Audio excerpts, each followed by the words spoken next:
Assalamu alaikum, peace be upon you. Welcome everyone to our 25th edition of our annual Emancipation Day Lecture. 25 years. This started 25 years ago. That is a big, big achievement. In everything we do, we must begin with some form of salutation, some form of prayer.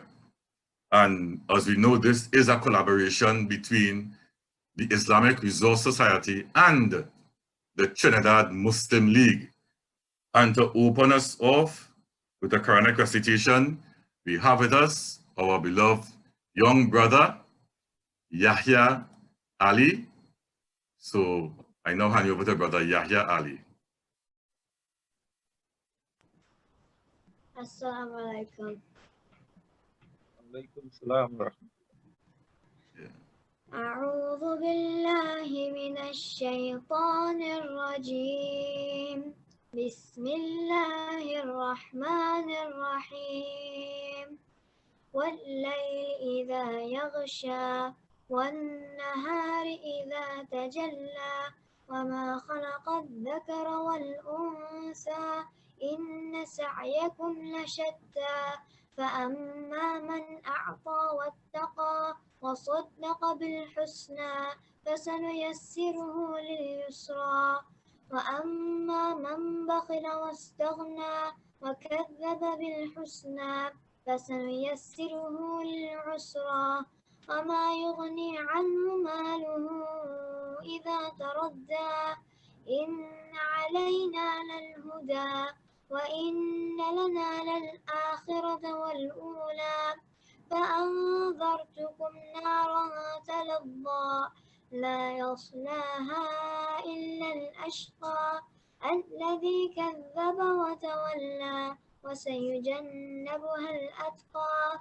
الذي يؤتي ماله يتزكى وما لأحد عنده من نعمة تجزى إلا ابتغاء وجه ربه الأعلى ولسوف يرضى صدق الله العلي العظيم.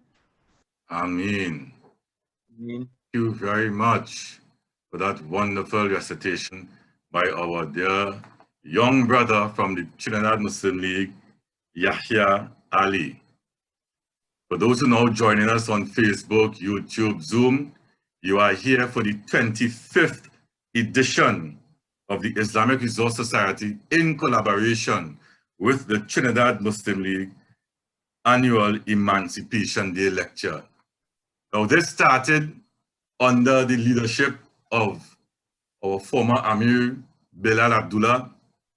It continued under our another Amir, who is here this evening with us, Kwesi Atiba, and it is continuing after 25 years under the leadership of our current Amir of the Islamic Resource Society, who will bring greetings for us on behalf of the IRS.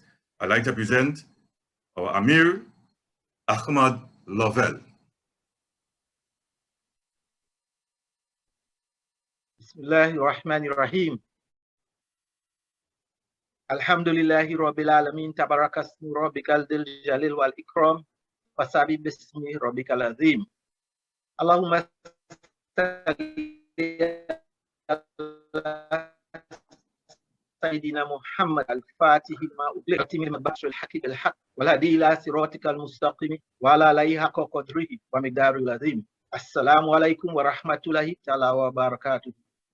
As our brother Mtima said, for the past 25 years, the Islamic Resource Society has always tried to ensure that the importance and true meaning of history and acceptable culture is not forgotten or lost. And one of the ways through which we have been able to achieve this is by hosting our annual Indian Arrival Day and Emancipation Day Lecture.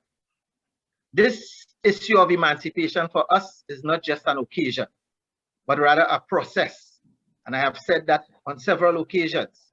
It is a continuous process and one that is constantly being tested. You see, Chattel slavery was one of the most inhumane acts to be perpetrated against mankind. And for us, telling the story of emancipation is part of that invitation of calling people towards the truth. Emancipation is not only about being physically liberated, it also involves carrying the message of freedom forward to others. It is about bringing people from that state of unconsciousness into a state of awareness, taking people out of ignorance into a state of knowledge. History has always taught us that emancipation was achieved through several means, through revolution, religion, and by using skills, creativity, and whatever resource or resources that was available to us. And for the purpose or for the process of emancipation to be successful, it requires acceptance and change. This acceptance and change must be in the mind of the individual. In fact, if we do not educate our people about our history, we will run the risk of losing our future generations. And there's a whole lot more that I can say on this particular topic, but I will stop here for now, because my part is just to bring greetings, and I know Brother Kwesi Atiba is quite passionate about this subject, and he will certainly have a lot more to say in his presentation. So on behalf of the executive and membership of the Islamic Resource Society, we welcome all to our 2021 Emancipation Lecture, Emancipation Through the Arts. And I hope that we all enjoy and benefit from it, inshallah. Assalamu alaikum wa rahmatullahi ta'ala wa barakatuh. Alaikum assalam. Thank you very much, our Amir of the Islamic Resource Society, Amir Ahmad Lavelle. Now, you're hearing us saying 25 years. Let me give you a little rundown. This thing started in 1996. And our first lecturer, our first presenter, of course, would be the Amir at the time. But if you're launching something, you have to launch it with the head. Brother Bilal Abdullah. In 1997, our lecturer was Dr. Musa Mohammed from the Sudan. 1998, Imam Khalid Abdul Fattah Griggs of the USA. Yeah, we just go international and thing, you know. 1999, come back home, Bilal Abdullah. 2000, hat tricks, Bilal Abdullah and Imam Talib Searles from the enterprise community. Well, watch me. Bilal really like this thing, eh? 2001, Bilal Abdullah. In 2002, he hit it back in the States, Sheikh Mohammed Sharif, USA. 2003, Professor John Leguer. And in 2004, we had a symposium. We had Brother Bilal Abdullah, Professor Fitzroy Andre Baptiste, and Rashid Inshua from Ghana. That's how far we just go. 2005, Honorable Fitzgerald Hines. 2006, Sheikh Abdullah Hakim Quick, Canada.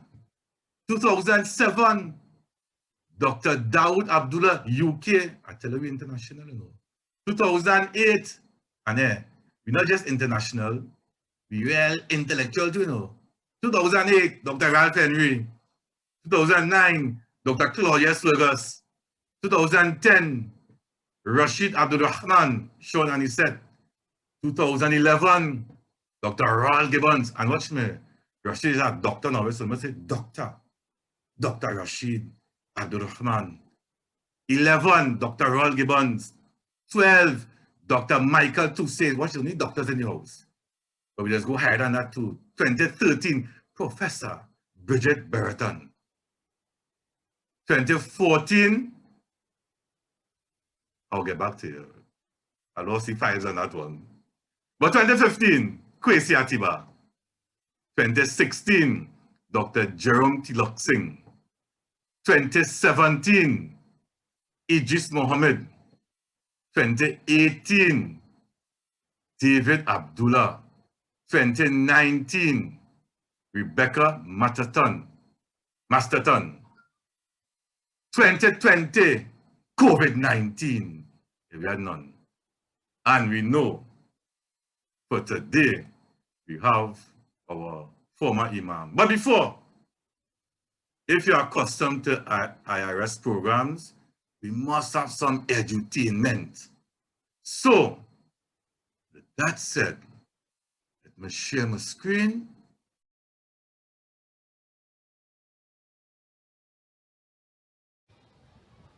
It is I, the architect of the word. Of my reputation, you all may have heard that I am the legendary Peregrinad. My forefathers roamed the streets of Trinidad, using rhyme and allegory to mesmerize the mind. With a challenge here and a challenge there, you are sure to find. So arm yourself with your dictionary and thesaurus, because you will come to know why the Peregrinad is so contagious.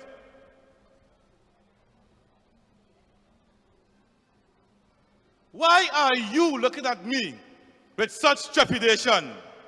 Does not my costume conform to the Peregrinad's tradition? I am not your typical Peregrinad. I was sent on a mission to rescue the youth of Trinidad from a war that is destroying our community, a war between the Muslim and Rasta city. The other day I talking to my Rasta brethren Ringo about Ethiopia. He telling me that land was once called Abyssinia. I said, Bobo, wait till you know about that land. Yeah, Achi, spell it now and you will understand. So I going to show that Rasta that this Muslim know about Ethiopia and take up the challenge and spell for you Abyssinia. Islam and Rastafarianism are two great religions. Their history are rooted in Judea traditions. Their customs and beliefs most times complement the teachings of the great prophets of the Old Testament. Now you might say, this will have nothing to do with Muslim and Rasta. And yes, I agree. It is based on drugs, crime, and murder. They love the persona of being Rasta and Muslim, but they lack the love, peace, and discipline. They don't even know the history of Ethiopia, of how King Negus protected the Muslims of Mecca. He said, the difference between your religion and mine is thinner than the line in this sand. Yet today we slaughter one another and shed blood across the land. We are killing our sons and our daughters. Children are afraid to play across community borders. My brothers, paradise lies at the feet of our mothers. O prodigal sons, come back home to Abba, our Father. So if you are truly desirous of living the life of a Muslim or a Rasta, let's love one another. Stop the killing, change your behavior, and remember our father, Abba Senior. And that is how to spell Abba Senior.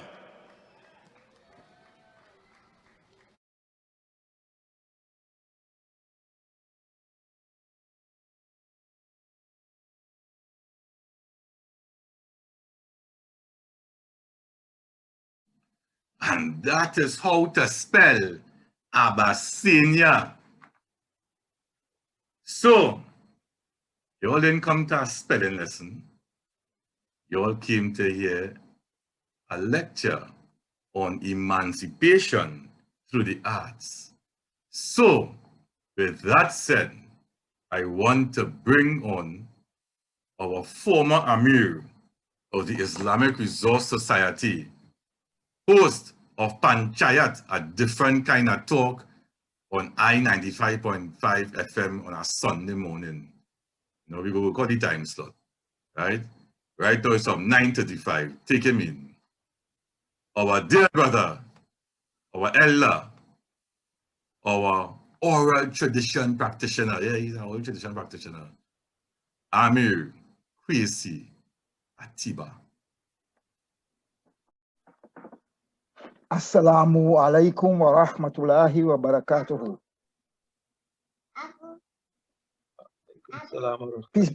Peace be upon all of you. I want to recognize our brother Amir of the Islamic Resource Society, Brother Ahmad Lovell, the chairman or president of this TML, Brother Faris Khan, the young man who made the invocation, and all of you who are here to this special lecture.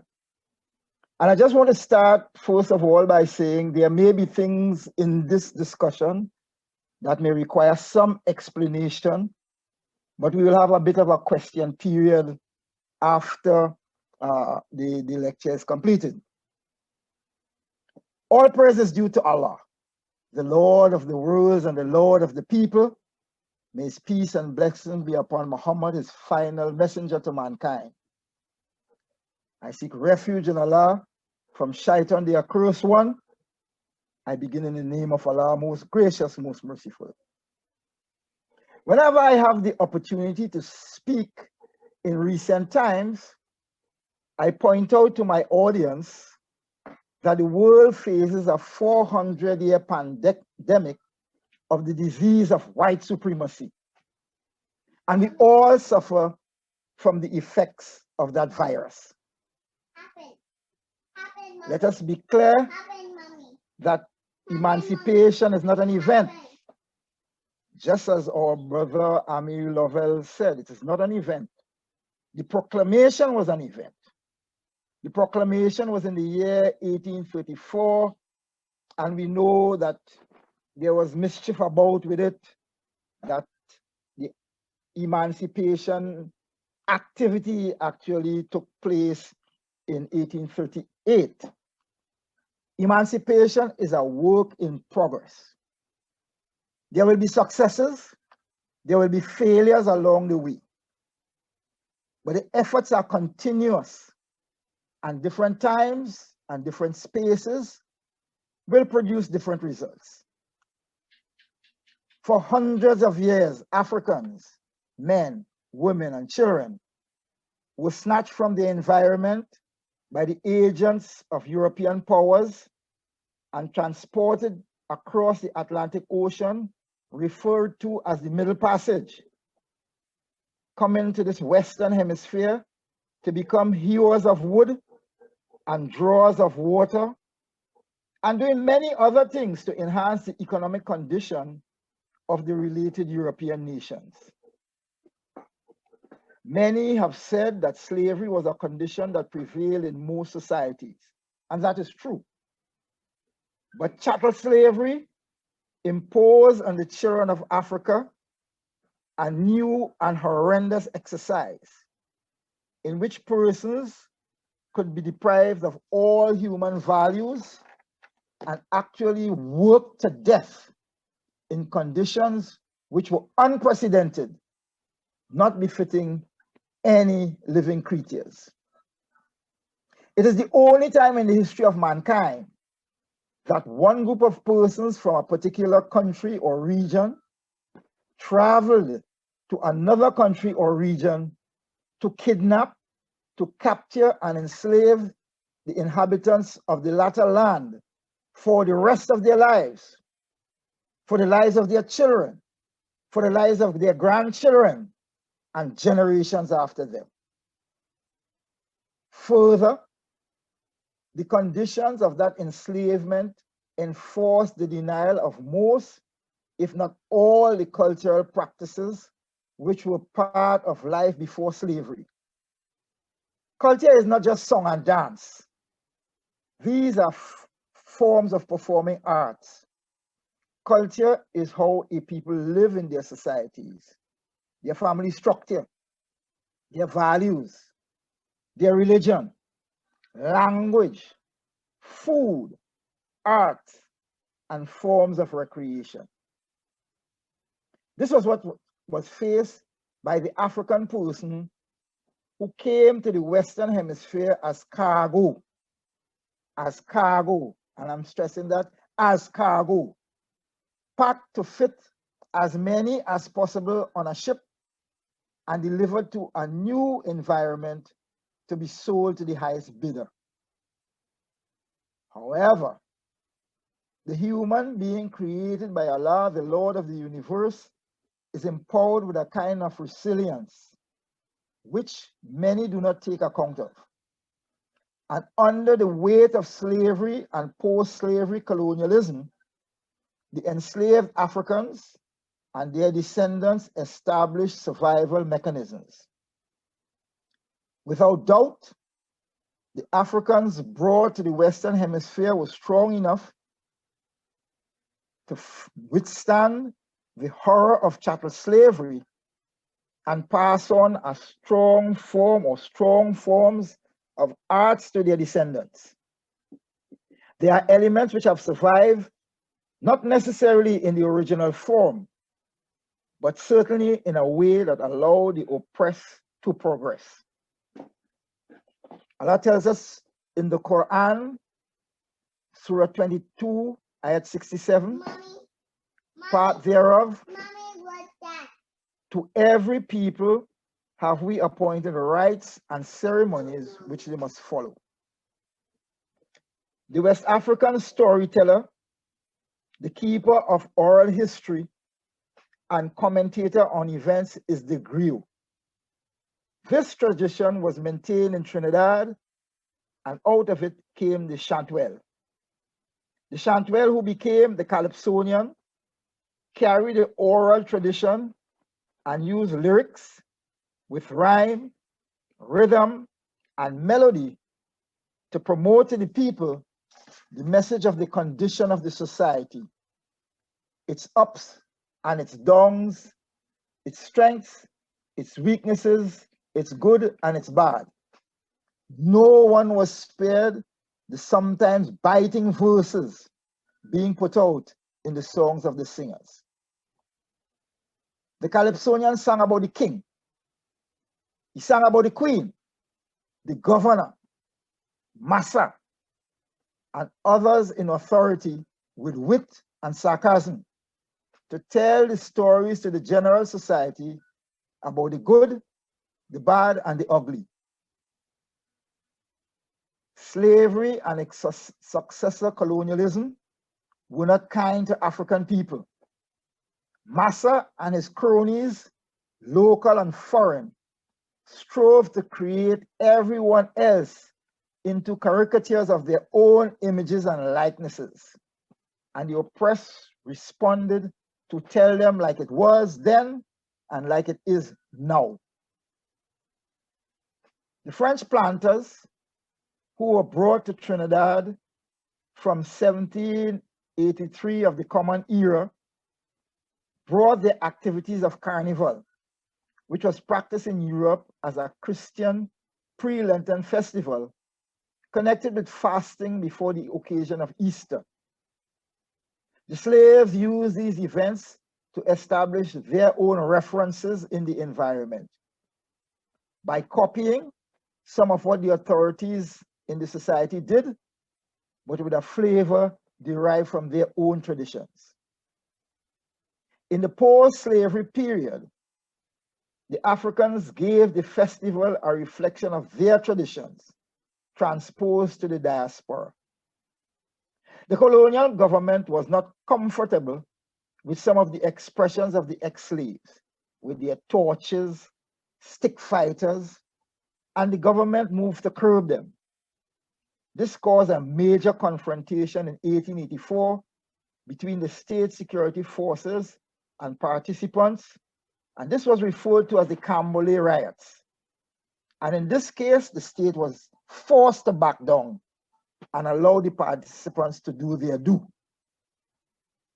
The griot, the Chantwell, the Calypsonian promoted their singing craft and gave themselves sobriquets or names that elevated their status. They were lords and mighties, like the Lord Executor and the Mighty Destroyer. Some even took on titles of so-called European heroes, like Lord Kitchener. Even the roaring lion and the growling tiger were part of the singers of the early 20th century. After World War II, Lord Invader sang about some behavior in Trinidad which involved the United States military personnel and local women in the calypso rum and Coca-Cola. An American showman, Maury Amsterdam, copied the song and gave it to the Andrews Sisters, an American singing group. And it became a popular song in the United States and maybe in different parts of the world also. And it was even used in a movie. This action violated copyright law, but Lord Invader had to travel to the United States in order to sue for his rights. During the colonial period, the governments tried to silence the voices of criticisms of the powers that be, coming from the Calypsonians, by a method of censorship.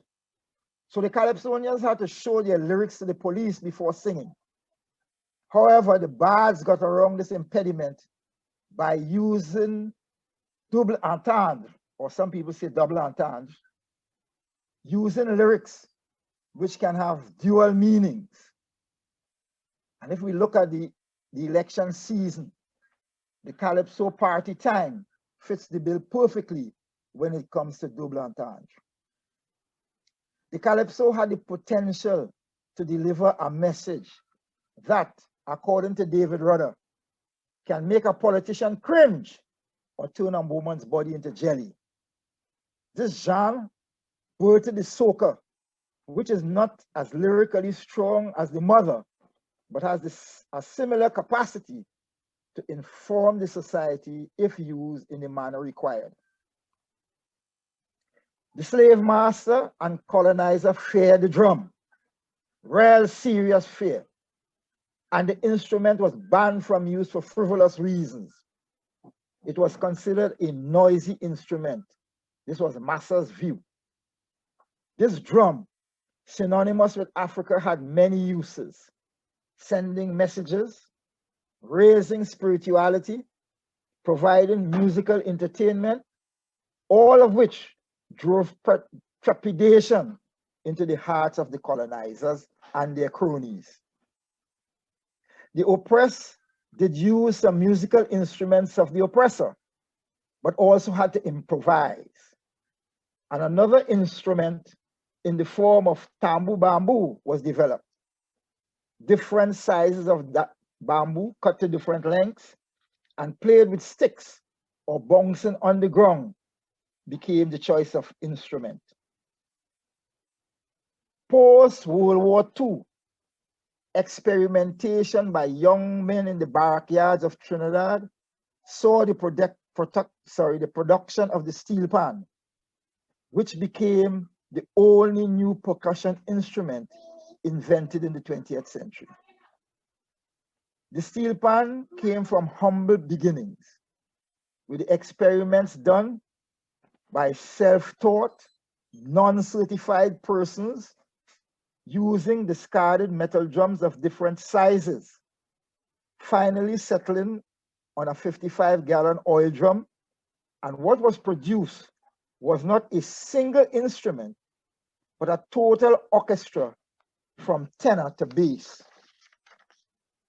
The creativity and skill of the makers in the development of the steel orchestras pushed the instrument to higher and higher levels of musical quality, while issues of class and race hovered around the instrument and its ardent supporters, who were in many cases considered as the dregs of the society.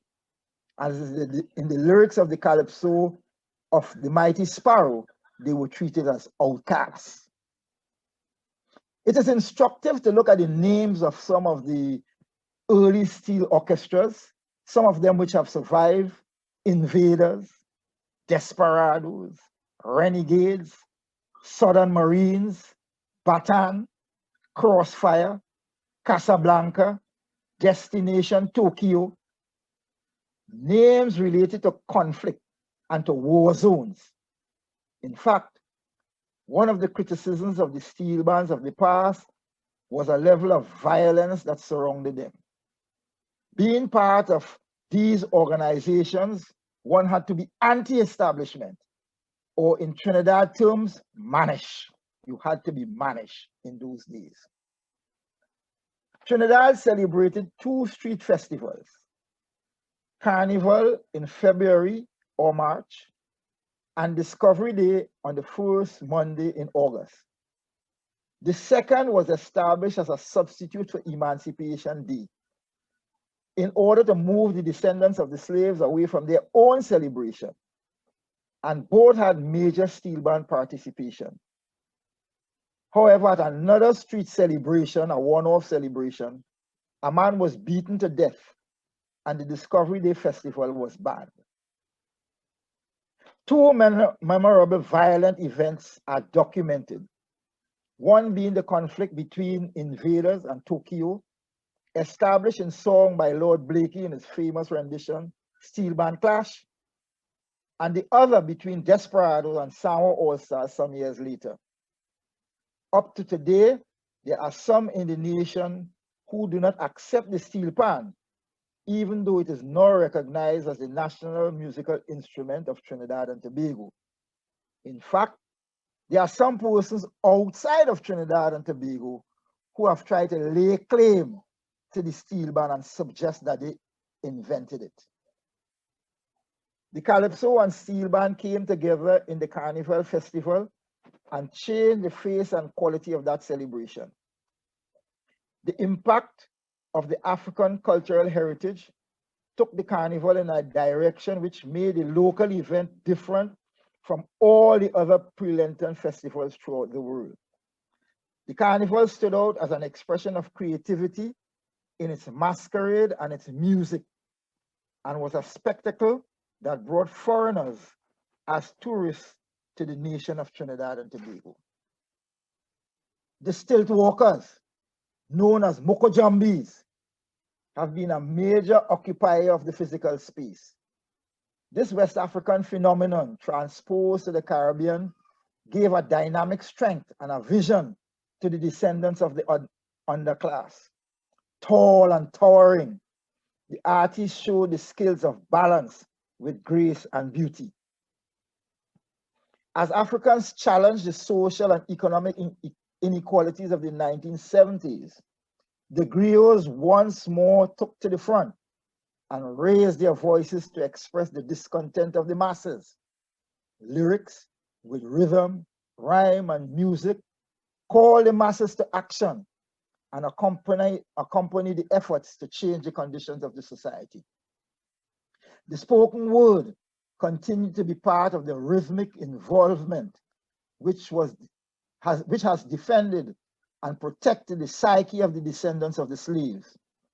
In the latter part of the 20th century, rhapsody, poetry from the streets, the cold concrete, came to the fore in Trinidad and Tobago. Proponents like Lancelot Lane and Cheryl Byron used their consciousness and creative skills to engage the society by encouraging a sense of struggle against the halls of power, internal and external. Recently, Allah the Almighty called back to himself one of the great promoters of the rhapsody genre, Lutalo Masimba, better known by the sobriquet Brother Resistance. He and his network rhythm band were a source of challenge to the status quo and brought a sense of forward motion to the people. Ring the bell for freedom. On the sister island, the citizens developed the speech band with violin and tambourine, what people will normally know as tambourine, but they will say violin and tambourine, which serve as the griot in a collective sense, doing the same call to the society and raising the perspective of the masses and reminding of the history and challenging the authorities with respect to their activities. Drag your bow, Mr. Fiddler. So today there is the rebirth of the tradition of the griot by way of poetry. A number of Muslims have participated in public events relating to poetry, the spoken word, which has been promoted by the Islamic Resource Society in its headquarters at the Islamic Resource Center at Queen Street in Port of Spain. The people have been kept in balance consciously and unconsciously by the rhythms which the Almighty Lord of the people has infused in his African servants. Sometimes these rhythms have not been as positive as one would like. Nonetheless, if properly understood, the rhythms can be a source of self-awareness and self-esteem. What is the role of the Muslims of the region with respect to the use of the arts to carry the message of Muhammad, peace be upon him, to mankind? What will be the effect on the da'wah if the voice of the message is carried by the rhythms of the people? Certainly, members of the Muslim community feel more comfortable with the spoken word than challenging the controversies related to music. Differences of opinion on the subject with no clear resolution has caused many Muslims to be confused and cautious. There's always a tendency of the powers that be to project the performing arts as only vehicles of entertainment, song and dance, and in doing so, controlling the energies of the oppressed, and this must be guarded against with vigilance. Those artists and their stakeholders who understand must be very vigilant so that the ongoing struggle for liberation of the children of Adam, peace be upon him, will continue effectively. The door of no return was our passage to this occasion. For 400 years, we labored on the plantation. Our dignity was stripped and replaced with humiliation, but we always struggled against this human oppression. The struggle was with goods and persons to change our condition, and brute force was always used to keep us in subjection. We keep our warriorhood and our battle in a difficult situation. Total freedom is the goal, no doubt it is our direction. So make your call, griot, call to liberation.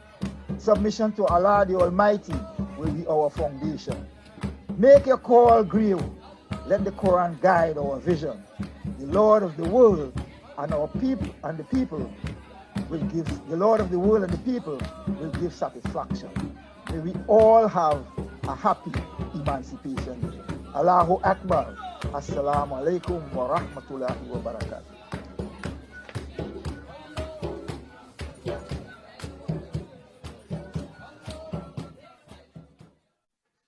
Assalamu alaikum. Thank you very much, our Amir Kwesi Atiba. You know,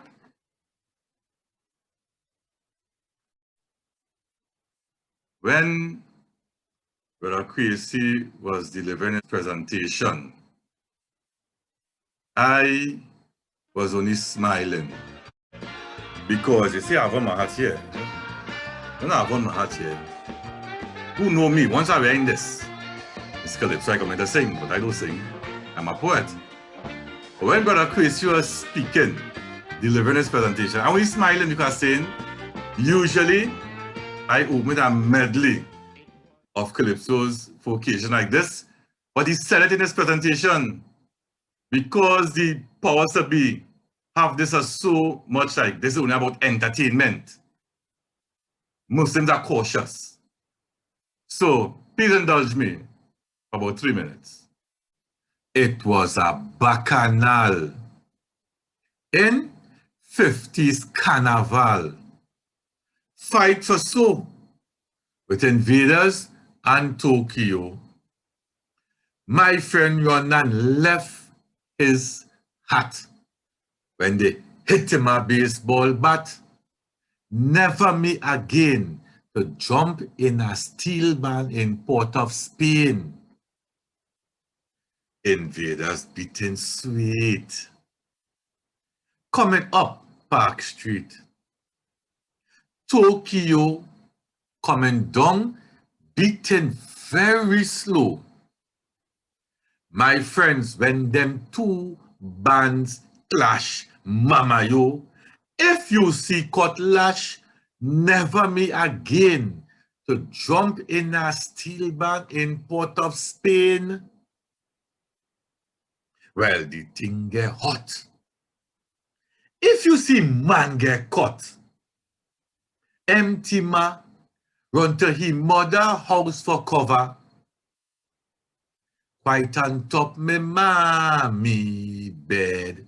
They pelt a bottle and bust me head. Never me again to jump in a steel band in Port of Spain. Watch me. Only know how that clash really start. And only know how that thing started. Anybody know how that thing started? Hear the rumor what I heard. Somewhere up in Lavanti, many years ago, a man had a hammer. Used to follow him to and fro. He used to use it to pong a pan. And sometimes a stupid man, all in the savannah, he never missed panorama. One day, the hammer just disappeared. Some say that it vanished into thin air. So where the man with the hammer gone? Tell me where he gone? I want to know where the hammer gone. Tell me where he gone. Sister Sheila, what going on? Tell me where he gone.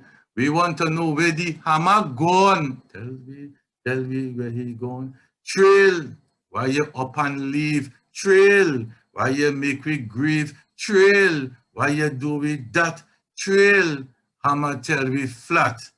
Oh God, the dragon don't walk the trail no more.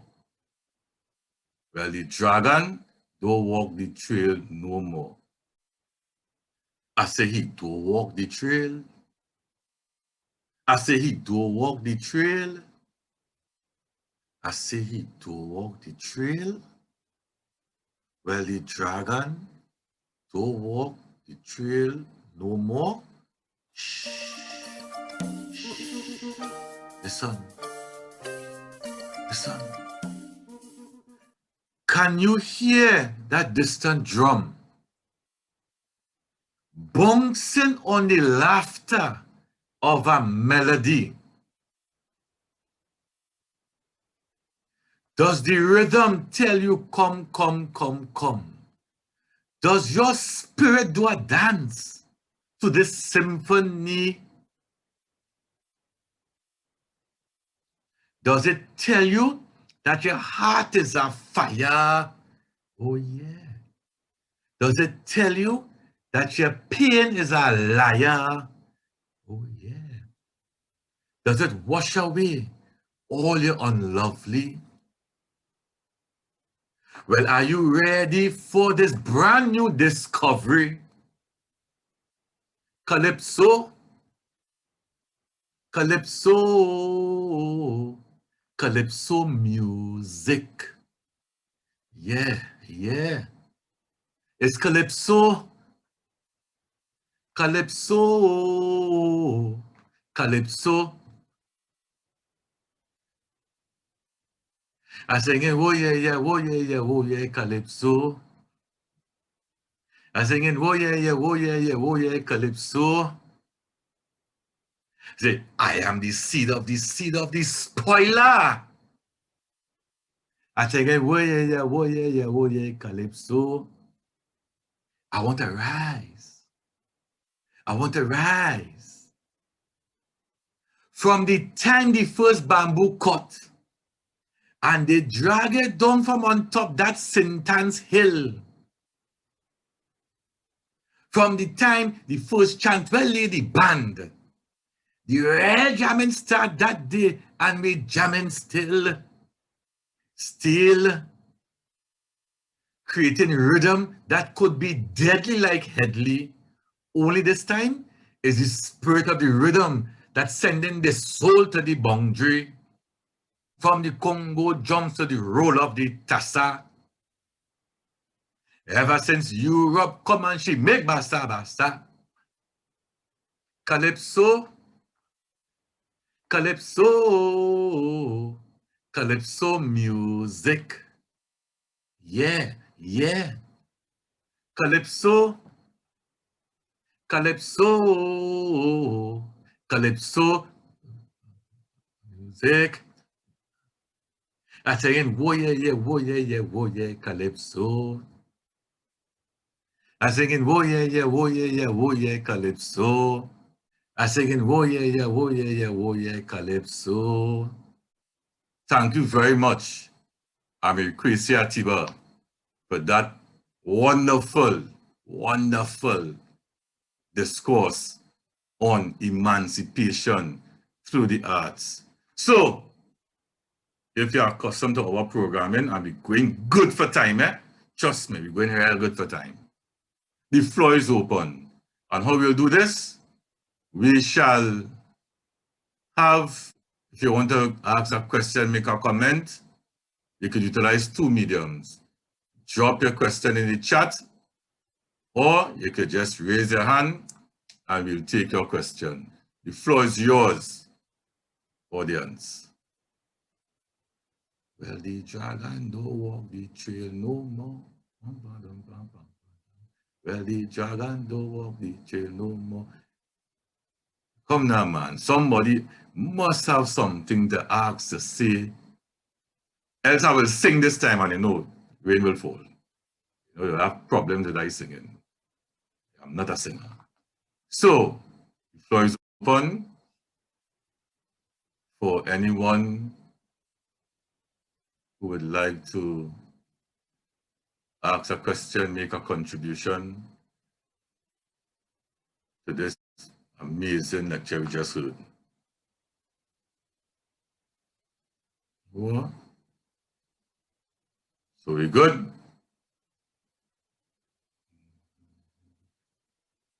I don't want to move like a school teacher instead of call names, eh? Assalamu alaikum. So you could drop your questions in the chat.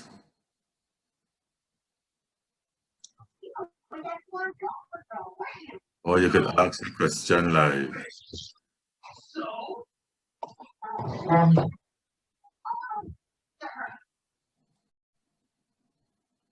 Assalamu alaikum. Walaikum assalam. I just wanted to say that Brother Kwesi made a very interesting point when he talked about the arts being used in a positive way. Most times we realize that people use the arts, the calypso, sometimes in a very derogatory way. But if we were to use the arts or the calypso to express or to give dawah, to teach people about Islam, I think it would be a step in the right direction.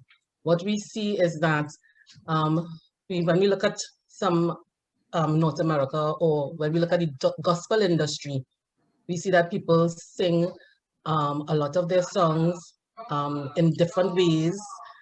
The calypsos, they do hip hop, they do different ways to bring across the message of the Christianity. So therefore, I think in a similar fashion, we can use the same method to bring across the message of Islam. So that was my contribution. Thanks. Thank you very much. Good point.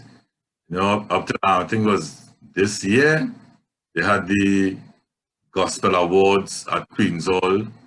And I watched it, and it's a big industry, local, well, internationally. You know, it's a very huge industry. I think they credit that that kind of move to this young man who passed on, Jamie Thomas. They say he was one of the pioneers to that movement locally. But yeah, it's a big thing outside there, where they use different genre to bring across their message. Yes, Astina Hashim. Assalamu alaikum. Yes, go ahead. Yeah, assalamu alaikum. Yes, Hello. go ahead. Yes, we hear you. Go ahead. Yeah, Brother Kwesi, one of the interesting things you spoke about is the history of the PAN movement. I kind of just nutshelling what you said, and the arts in particularly for people of African descent. But as a 40-year-old man who was born in 1980 and more or less just know of this history through reading, one of the contemporary issues I see with people of African descent, whether it be Muslim or not, is how do we correlate emancipation to ownership? We still have a debate in 2021 whether the PAN is actually was actually made in Trinidad, and that is a debatable thing, not getting into that. And we have had successive governments, and I would say black governments, if you want to put it like that, don't even argue, Negro versus, liberated. But that question of ownership and emancipation, and I know we still suffer from the post-traumatic stress syndrome of slavery. Even for us Muslims, in particularly those of us of African descent, how do we use the narrative? How do we use the narrative of emancipation to truly engage in the idea of and own our own assets? Own, when I say own, not just the idea of saying we have a piece of land there, because that's something I recently, and let me just, there's a friend of mine recently, she bought a piece of land, and the idea of saying you have a piece of land is a nice thing, or something like that. And what you're actually doing with it eventually when pressure take it, you end up selling it and some other person end up buying it. So fundamentally, the question is that correlation between emancipation and ownership, and we being able to move beyond the conversation of history and putting it within the context of how do we acquire in order to really project the success that we talk about in the past. Yeah? Okay.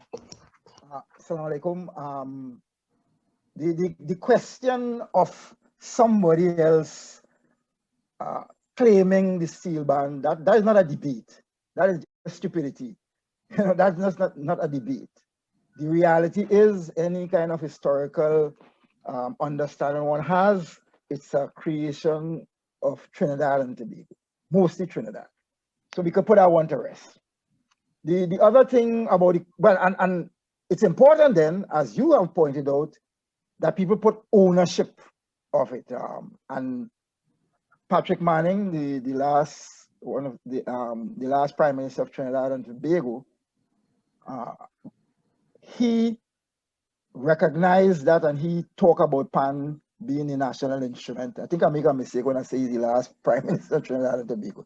But in any case, he said that PAN is a national instrument. He promoted it. It has not been, some people are saying they should have some parliamentary arrangement for it, put it down. Some say no, that's just a matter of fact, and there shouldn't be that kind of issue. But the question of ownership, that is what it is. That as a people, this is something that we own.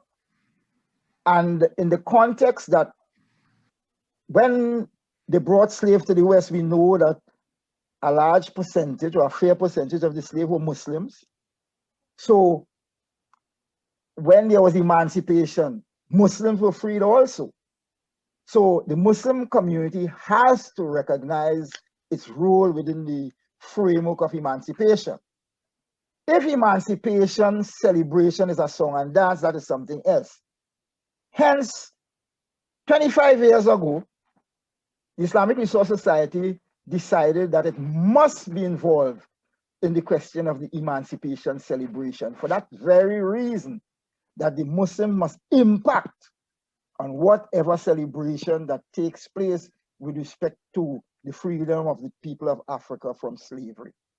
We have done that with a measure of success. We have been in the savannah with our boots. We do a number of things, participating, and even our lecture series over time has been, Intima read out, Intima read out the number of different people that we have had from all over the world doing the lectures. And those lectures, we have records of them. And he must tell me you're gonna record this one too. So we have to put our stamp on that. It may not be something that you could do over a short period of time, but 25 years is good enough, and we should go out there recognizing it and reminding other Muslims, hey, wait a minute, that is part of your heritage. Deal with it. Deal with it in the way you may want, okay? But deal with it. We are Muslims, we are guided by the Quran and the Sunnah of Muhammad, peace and blessings be upon him. So we do it in a particular way, clearly. Because people may want to come and say how you could do this, how you could do that. No. Where we function in a manner that can be accepted in the Quran and the Sunnah of our Prophet, peace be upon him. So yes, grab ownership of it and tell the lady not to sell the land, please. If she bought it, don't sell it. Thank you. Thank you very much for that question and for your response. I got a message on the chat here, and Brother Chris's person was asking that if poetry was used in the time of the Prophet, peace upon him, for dawah purposes only, and if not, if we use it for entertainment, you know, if that is okay, and not necessarily for dawah only. So I want to know what was the use of poetry for the Prophet was only for dawah purposes? Yeah. And if we can use it for entertainment now, and not just only for dawah. Yeah. Now, Well, no, just Brother Chris, I know you don't like makeup words, eh? But makeup word edutain. I know you just get vexed with makeup. I live with it. I live with it. It's something that people do know, so I live with it. All right, Yeah. so go ahead. But yes, there have been information about the Prophet instructing his companions to use poetry to talk about Islam. So that is there. And whether poetry can be used for entertainment as well as for dawah, yes, of course, people have ways of entertaining themselves. And again, we are guided by the Quran and the Sunnah of the Prophet, peace be upon him. And once we don't violate those things, then there's no problem. There's no problem with Muslims having entertainment. Some people have a little problem. Some people have a little issue with that Muslims shouldn't enjoy themselves. I don't know why.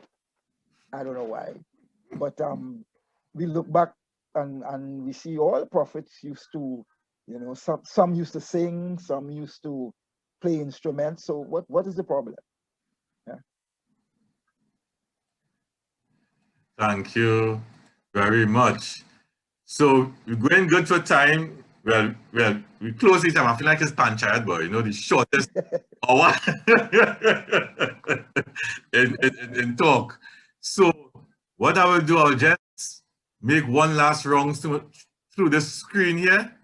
And if no one else has their hand up or no more comments in the chat, I'd like to hand over to our brothers who will close us off very soon. So one last rounds. And again, I want to thank everyone for coming out. I want to thank you for your support. So let's see, no more questions.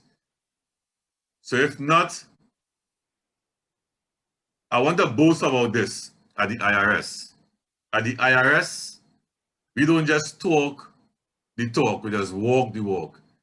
And the IRS understands the role of let's say two groups of people, but we only feature in one today. But two groups. One, we understand the role of women in society and in organization. Hence, we have women in leadership positions at the IRS. But the other, which is almost, or I should say equally important, is that role of youth. That role of youth.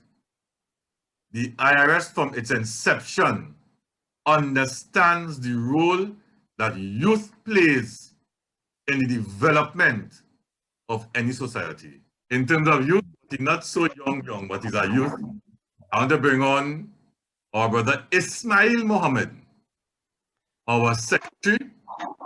I think he's the youngest secretary, to bring the vote of thanks and then with our prayer. So let's welcome brother Ismail Mohammed. Assalamu alaikum wa rahmatullahi wa barakatuh. First of all, I want to thank everyone, the viewing public on Zoom, YouTube, and Facebook for participating in this venture here tonight. I would also like to thank, the leadership of the TML and the IRS for continuing this program going through this pandemic we have here going through here at this time, where everybody just throwing up their hands and things, and it's to show appreciation that the leadership continuing our programs and going forward. I would also like to thank Brother Mtima, the Wazir of Dawa, the IRS, and his team for placing these this lecture on these different platforms so members and guests could see this entertaining lecture here tonight. And last of all, I really like to thank Brother Kwesi Atiba, our former Amir, who has, gave our lecture, entertaining lecture tonight. I would also like to not only thank him for the lecture, but thank him for his years of service to the community. He has always, been in the forefront and never see him say no. Always willing, even through all, in good times and in bad times. I just want to say thank you, Brother Kwesi. We appreciate you. Allahu Akbar. Allahu Akbar. Thank you very much, Brother Ismail Mohammed. And with that said, we have different levels of leadership. And one of the levels we have is the jurist, right? And to understand that is like lawmakers, and within the jurist, we have a head jurist who is a youth. Now, I think in record might be the youngest head jurist that we have at the IRS. And that is making a statement. That is making a statement that we don't just want to have youth to look nice in photos. Hey, look at how much children and young people all they have at the IRS. No, they involve, right? So we want to bring on our brother, Yusuf Abdullah, who is the head jurist at the IRS, to give the closing dua. Assalamu alaikum wa rahmatullahi wa barakatuh. My job is simple, it's just to close off and give the dua. So without further ado, أعوذ بالله من الشيطان الرجيم بسم الله الرحمن الرحيم والعصر إن الإنسان لفي خسر إلا الذين آمنوا وعملوا الصالحات وتواصوا بالحق وتواصوا بالصبر سبحانك اللهم وبحمدك أشهد أن لا إله إلا أنت وأستغفرك وأتوب إليك. السلام عليكم ورحمة الله. Alaikum assalam. So, with that said, we got all the thank yous, we got the closing dua. Just want to say bye-bye and thank you. So, keep safe. Please observe all the protocols for this unprecedented times we're living in. And see you all, inshallah. Assalamu alaikum.